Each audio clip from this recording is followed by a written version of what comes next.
සුබ දවසක් ආදරණීය දුවේ පුතේ. ඔන්න අදත් මම සූදානම්ෙන් ඉන්නවා සිංහල භාෂාව හා සාහිත්‍ය විෂයට අදාළව 7 ශ්‍රේණිය දුවා දරුවන් වෙනුවෙන් ඔවුන්ගේ පළමු වාර පාඩමක් වන නාමපද පිළිබඳව අදත් කතා කරන්නට. මේ නාමපදවල දෙවෙනි වීඩියෝ එක තමයි මේ පුතේ තියෙන්නේ. පළවෙනි වීඩියෝ එක ඔස්සේ මම නාමපදවල වචන භේදය ගෙනාවා. දෙවෙනි වීඩියෝ එක ඔස්සේ නාමපදවල පුරුෂ භේදය සහ ලිංග භේදය කතා කරන්නට මම සූදානම්ින් ඉන්නවා. ඉතින් එහෙනම් අද අපි බලමු නාමපදවල පුරුෂ භේදය සහ ලිංග භේදය පිළිබඳව මේ වීඩියෝ එක ඔස්සේ. අපි දැන් බලමු නාමපදවල පුරුෂ භේදය කියන්නේ මොකක්ද කියලා. පුතාලට මතකයි නම් 6 ශ්‍රේණියේදීත් ඔයාලා ඉගෙන ගත්තා නාමපදවල පුරුෂ භේදය පිළිබඳව. පුතේ නාමපද පුරුෂ 3කට වෙන් කරන්න පුළුවන්. එනම් උත්තම පුරුෂ, මධ්‍යම පුරුෂ සහ ප්‍රථම පුරුෂ විදියට නාමපද කොටස් 3කට වෙන් කරන්න පුළුවන්. එයිදී පුතාලට මේ පේන පරිදි උත්තම පුරුෂ වලට අයිති නාමපද තියෙන්නේ පුතේ මම සහ අපි විතරයි. මම පෙන්නලා තියෙනවා මම වල අනුක්තේ මා විදියටත් අපි වල අනුක්තේ අප විදියටත් තියෙනවා. එතකොට තමයි පද 4ක් විදියට ඔය වගුවේ පෙන්නන්නේ. ඉතින් පුතාලට මතක තියාගන්න පුළුවන් හරි ලේසියෙන්ම උත්තම පුරුෂ වලට අයිති වෙන නාමපද දෙක තමයි පුතේ මම සහ අපි යන නාමපද දෙක. මධ්‍යම පුරුෂයට අයිති නාමපද විදියට හඳුනාගන්නේ තෝ, තොපි, තෙපි, නුඹ, නුඹලා, ඔබ, යුෂ්මතා, යුෂ්මතු කියන නාමපද පමණයි පුතේ. මධ්‍යම පුරුෂයට අයිති නාමපද තියෙන්නේත් මේ ඔබට වගුවේ පේන නාමපද ටික පමණයි. ඊට පස්සේ පුතේ අවසාන වර්ගීකරණයේ නාමපදවල පුරුෂ භේදයේ තියෙන ප්‍රථම පුරුෂ. ප්‍රථම පුරුෂ වලට අයිති වෙන්නේ පුතේ දැන් මම වගුව පෙන්වා දීලා තියෙන නාමපද කිහිපයක් ප්‍රථම පුරුෂ වලට. හැබැයි පුතේ ප්‍රථම පුරුෂ වල නාමපද අපිට ලියා අවසන් කරන්න බෑ. ඒකට හේතුව තමයි උත්තම පුරුෂ සහ මධ්‍යම පුරුෂ වලට අයිති වෙන මේ නම් කරපු නාමපද කිහිපය හැරෙන්නට ඊතුරු සියලු නාමපද අයිති වෙන්නේ මේ අවසාන කොටසේ නම් ප්‍රථම පුරුෂයට තමයි පුතේ අයිති වෙන්නේ. ටීචර් නිදසුනක් විදියට තමයි උදාහරණ කිහිපයක් විදියට තමයි නාමපද කිහිපයක් පෙන්වා දීලා තියෙන්නේ. ඇය, ඔහු, අක්කා, කුකුලා, ගොවියා, හේ, ඔව්හු. එතකොට පුතාලා වැරදියට අවබෝධ කරගන්නට එපා. නාමපද කිහිපයක් විතරයි ටීචර් ප්‍රථම පුරුෂ වගුවේ දාලා තියෙන්නේ. එතකොට අපි මේ නාමපද ප්‍රථම පුරුෂ වලට අයිති නාමපද ලියලා අවසන් කරන්න පුළුවන් නාමපද ප්‍රමාණයක් නෙමෙයි තියෙන්නේ. ඒකට හේතුව උත්තම පුරුෂ වලට අයිති මම අපි ඇරෙන්න මධ්‍යම පුරුෂ වලට අයිති තෝ, තොපි, තෙපි, නුඹ, නුඹලා, ඔබ, යුෂ්මතා, යුෂ්මතු ඇරෙන්න ඊතුරු සියලුම නාමපද පුතේ අයිති වෙන්නේ ප්‍රථම පුරුෂයට. මම හිතනවා පැහැදිලි කියලා පුතාලට. හරි ලේසි පුතාලට තේරුම් ගන්න. උත්තම පුරුෂයයි මධ්‍යම පුරුෂ වලට අයිති නාමපද ටික මතක තියාගත්තොතින් ඊතුරු සියලු නාමපද ඊතුරු ඔක්කොම අයිති වෙන්නේ ප්‍රථම පුරුෂයට. එතකොට ප්‍රථම පුරුෂය පාඩම් කරගන්න ඕනි වෙන්නේ නැහැ. උත්තම පුරුෂය මම අපි මධ්‍යම පුරුෂයට අයිති මේ නාමපද නම් කරපු කිහිපය පමණමයි තියෙන්නේ. ඉතින් මේ නාමපද වර්ග දෙක පුරුෂ භේදයට උත්තම පුරුෂ සහ මධ්‍යම පුරුෂ කියන කොටස් දෙක පුතා මතක තියාගත්තොතින් ප්‍රථම පුරුෂය හරි පහසුවෙන් වෙන් කරගන්න පුළුවන් වෙනවා. එහෙනම් පුතේ නාමපදවල පුරුෂ 3ක් තියෙනවා. එනම් උත්තම පුරුෂ, මධ්‍යම පුරුෂ, ප්‍රථම පුරුෂ.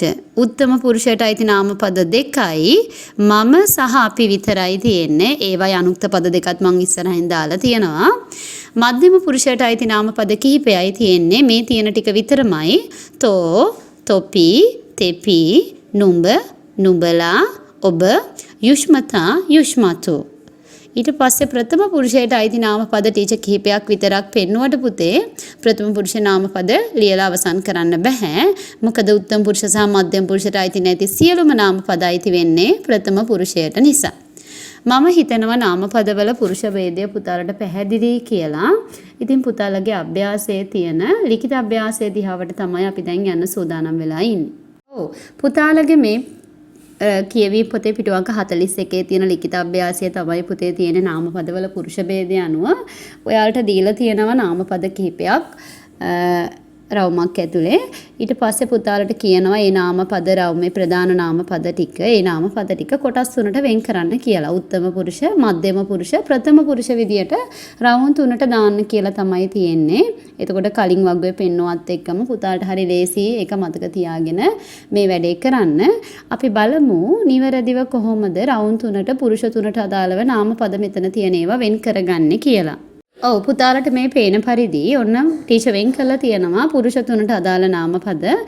ඒ අර රවුම ඇතුළේ තිබ්බ උත්තම පුරුෂයට අයිති නාම පද දෙක අපි සහ මම විතරයි තිබ්බේ.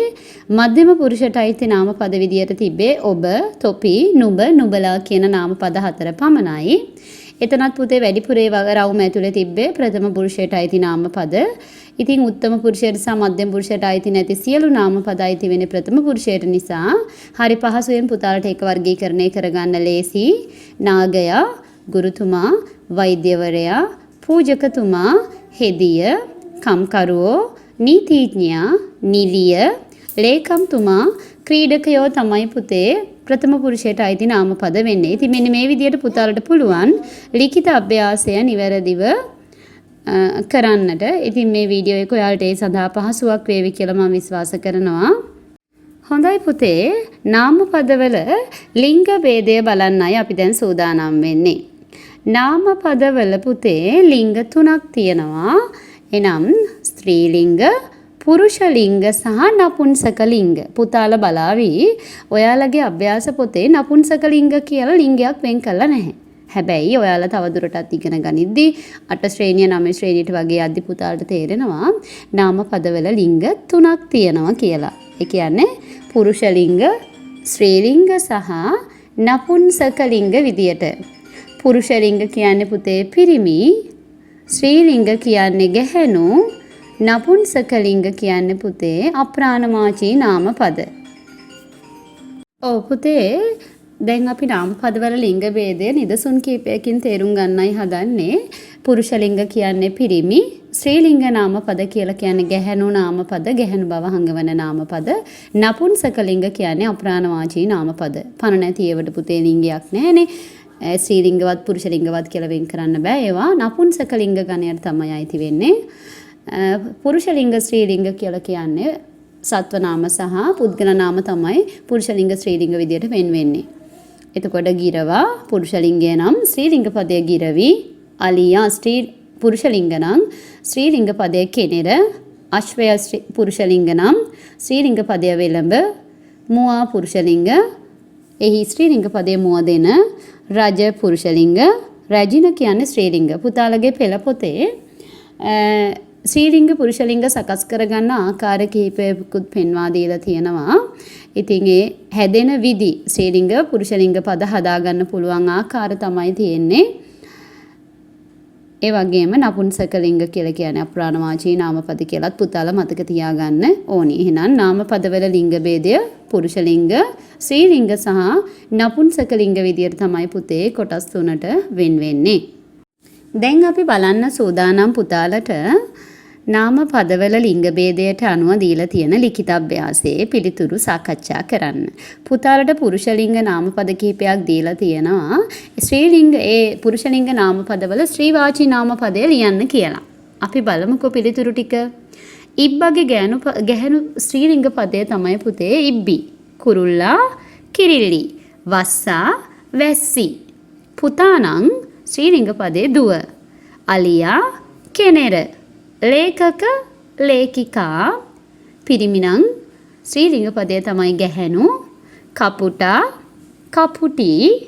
ඇතා ඇතින්න. නරියා නරිදෙන. මෙන්න මේ විදියට තමයි පුතේ ලිඛිත අභ්‍යාසය ඔයාලා සම්පූර්ණ කරන්න ඕනේ. ඉතින් පුතාලට පුළුවන් තව වැඩි දුරටත් මේ ගැන හොයලා බලන්න.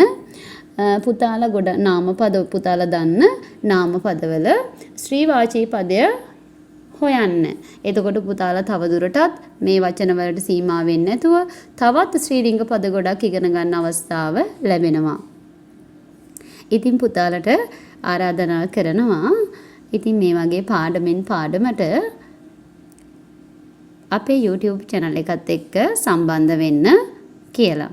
ඉතින් ආදරණීය දුවේ පුතේ ඔන්න නාමපද සහ නාමපදවල ප්‍රභේද පිළිබඳව නාමපද වර්ග කරන්න පුළුවන් ආකාර 3 පිළිබඳව සඳහන් මේ ගෙනාපු වීඩියෝ දෙකම කොටස් දෙකකින් වීඩියෝ එක තිබ්බා. එක කොටස සහ දෙක කොටස විදියට. ඉතින් 7 ශ්‍රේණියේ දුවා දරුවන්ට හරි පහසුවක් වෙන්නේ නැති කියලා මම විශ්වාස කරනවා මේ වීඩියෝ දෙකම. ඉතින් පුතාට ගොඩක් ආදරෙන් ආරාධනා කරනවා පොඩ්ඩන්ට සිංහල YouTube channel එක subscribe කරන්න. ඒ වගේම මේ YouTube